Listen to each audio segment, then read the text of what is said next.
Hello and Assalamu alaikum. I'm Marwa. Welcome to Narramus.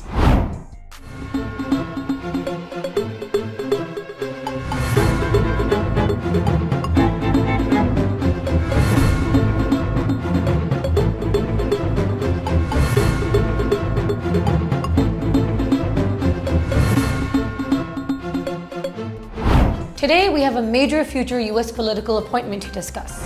An Indian origin scholar, Dr. Paul Kapur, who has been announced to replace Mr. Donald Lu as the Assistant Secretary of State for South and Central Asia. Now, who is Dr. Paul Kapur? How will this political appointment impact the region? And most importantly, should Pakistan be concerned? Let's break it all down. Kapoor is not just any scholar. His academic work has consistently leaned in India's favor when it comes to South Asian security dynamics. This makes his nomination a critical event for the region. Unlike his predecessors, who sought to maintain a balanced approach between India and Pakistan, Kapoor adopts a notably tougher stance toward Pakistan. He consistently presents a critical view of Pakistan's role in regional strategic stability, frequently downplaying the country's significance. Interestingly, Kapoor's nomination was leaked to the media at a critical moment, coinciding with Indian Prime Minister Narendra Modi's visit to Washington. Was this just a coincidence, or a calculated move pointing towards strengthening Indo-US ties while putting additional political pressure on Pakistan?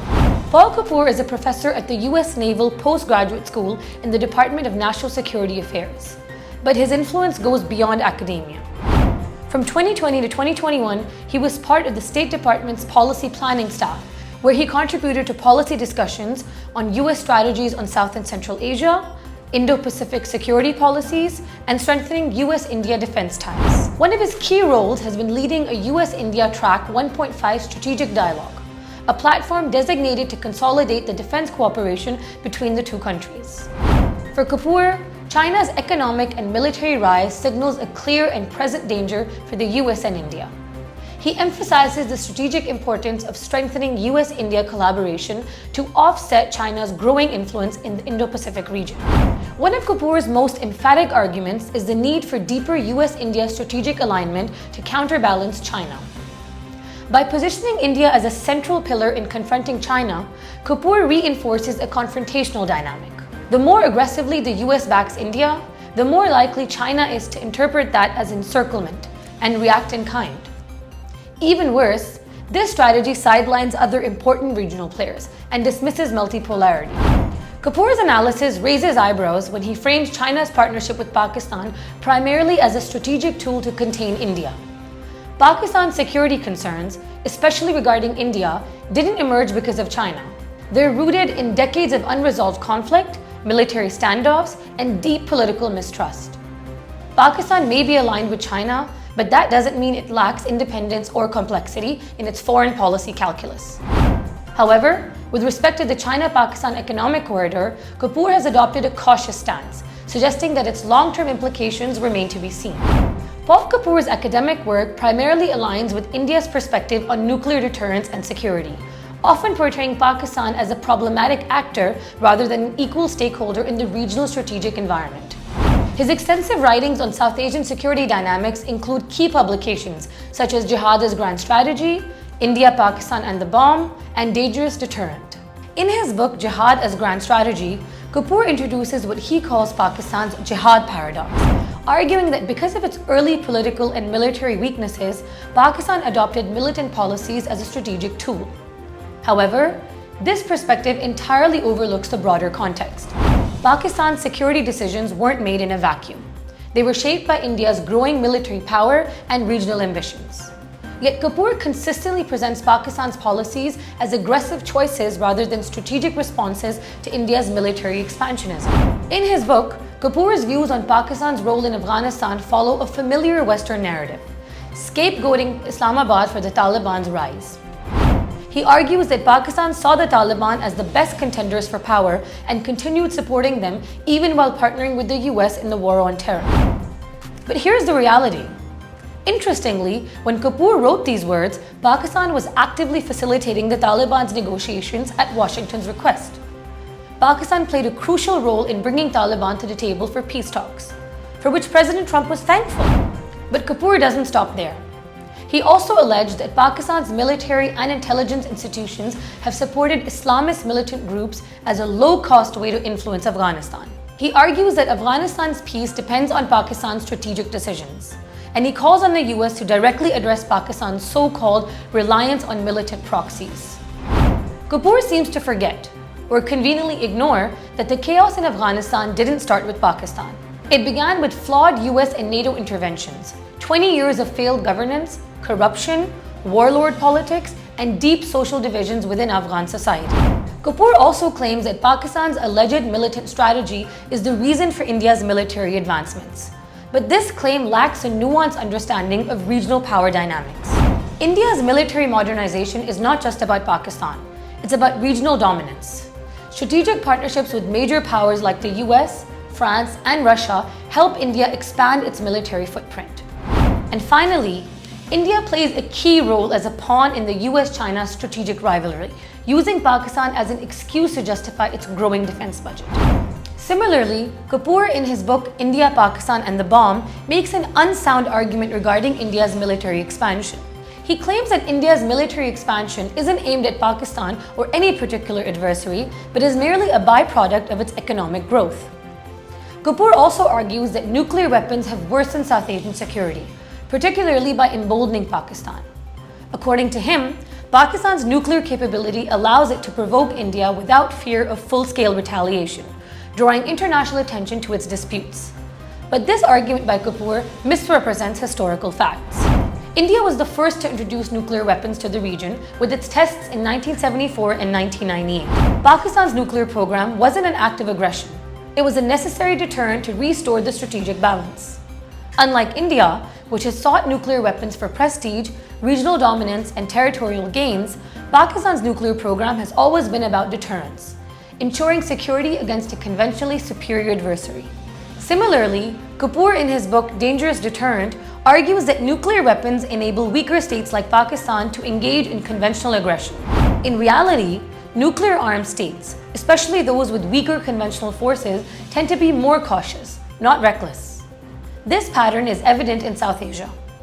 In 2019, India launched a military attack inside Pakistan at Balakot. If nuclear weapons truly encouraged reckless aggression, Pakistan would have responded in kind. Instead, Pakistan showed restraint, diffusing a crisis that could have spiraled into war. Another claim Kapoor makes in his book is that nuclearization encouraged Pakistan to adopt a low-intensity conflict strategy in Kashmir, inspiring militancy and border tensions. But here's the serious problem with that argument. The Kashmir conflict predates Pakistan's nuclear program. Insurgencies, border clashes, and even full-scale wars over Kashmir happened long before Pakistan conducted its first nuclear tests in 1998. The idea that nuclear weapons suddenly triggered Pakistan's involvement in Kashmir is an oversimplification.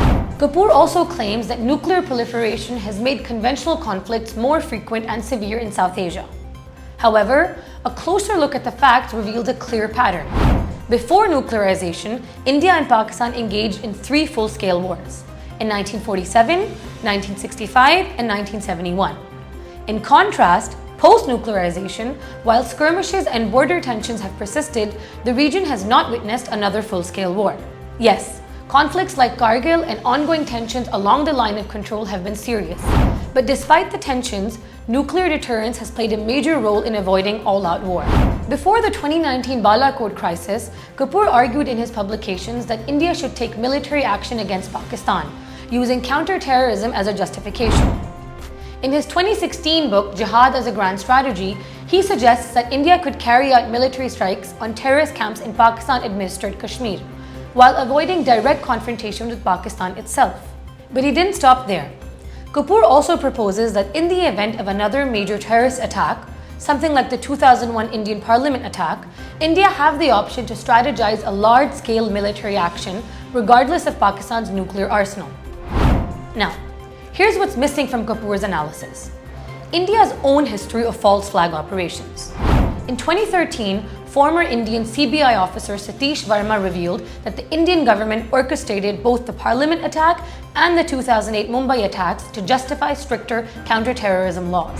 These revelations challenge the narrative that Kapoor promotes, one that presents India as purely defensive while portraying Pakistan as the primary aggressor. Unlike Donald Lu, who has a controversial reputation and a history of political involvement, Kapoor is not yet a contentious figure and carries no apparent political baggage. Although he has expressed criticism of Pakistan in the past, it remains to be seen how he will navigate the evolving geopolitical landscape. Kapoor's academic work has consistently pushed for the US to withhold diplomatic support from Pakistan during any future crisis with India. He frames Pakistan as a revisionist state, while conveniently ignoring India's own military posturing. This kind of one-sided perspective is dangerous. Why? Because this kind of policy option could leave Pakistan feeling isolated and vulnerable, potentially driving it to adopt defensive or preemptive strategies, thereby heightening the risk of conflict in the region. This kind of strategic isolation could worsen South Asia's security dilemma, where both India and Pakistan, feeling insecure, ramp up their military capabilities, raising the risk of direct conflict. Despite his past arguments, Kapoor has expressed concerns about certain military escalations. He has strongly opposed missile defense systems, arguing that they create instability by encouraging both sides to consider nuclear strikes in times of crisis. If this stance holds, he could potentially influence India to rethink its missile defense initiatives, reducing regional tensions instead of escalating them. Kapoor's possible appointment to a US policy role could shape future engagement with South and Central Asia. His stance will matter. Will he maintain past hardline views or adopt a more balanced approach towards Pakistan? This question is key, especially regarding Kashmir. Policymakers like Kapoor must move beyond the dominant Indian narrative. Without doing so, US understanding of the region remains limited.